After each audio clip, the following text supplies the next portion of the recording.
While much of the political attention is focused on the federal campaign, state parliament sat for the first time in 2 months.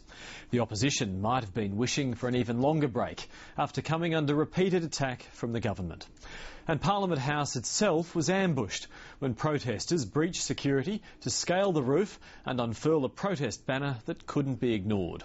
Here's political reporter Melinda Howells. They say a week is a long time in politics and a 2-month break from Parliament feels like an age. Maybe that's a good thing. It could have been a fresh start, but a slip of the tongue derailed John Paul Langbrook's first question time since June. I assume that the Premier consulted with the Integrity Commissioner before accepting her position as President of Julia Gillard's Liberal Labor Party. The opposition never really recovered from that, especially after the government dragged out some old police union articles written by Mr Langbrook's new Chief of Staff. Who can believe what is happening in the opposition camp? John, Paul, Peter, Brian, Fred, Tinkerbell, Langbrook has all the political bite of a French poodle, Mr Speaker. That's what the Chief of Staff has to say, Mr Speaker. It was a platitude-a-thon. Thinner than minestrone and as deep as lake air in a dry year, Mr Speaker.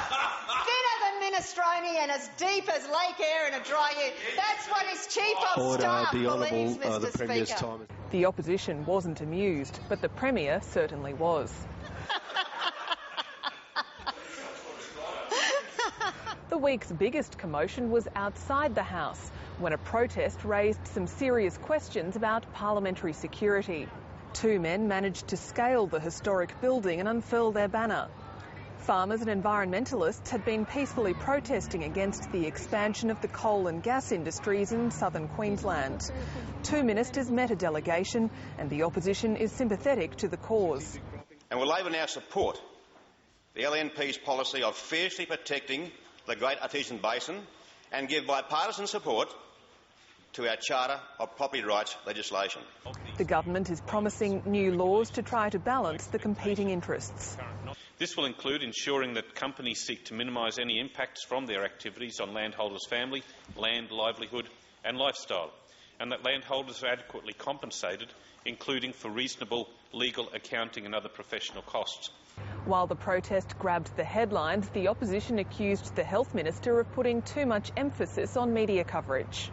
Did the Minister raise any objections when told Queensland Health staff were to be diverted from their critical work to count the number of good and bad media stories in his department? We actually employ more gardeners in Queensland Health than we employ media staff, Mr Speaker, just to put that in perspective. Whether that's a positive or a negative depends on your perspective.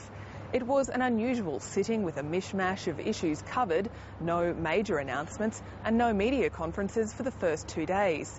The federal election campaign was on the minds of many MPs. The Premier's refusal to display the election sign of Kevin Rudd at her own Griffith home, a personal decision made by a Premier who is also National President of Julia Gillard's Labor Party. Very happy to advise the House that I have advised the office of my federal member, Mr Kevin Rudd, that I'd be happy to have a sign in my front yard. Mr Speaker, I happen to live on a very quiet road, but if he wants to put a sign there, happy to have it. By the next morning, it was there. Now, remember a couple of weeks ago we were all wondering, where's Schwarto? Well, he's back. Close your mouth, member for Clayfield, your silver spoon shining in my eye.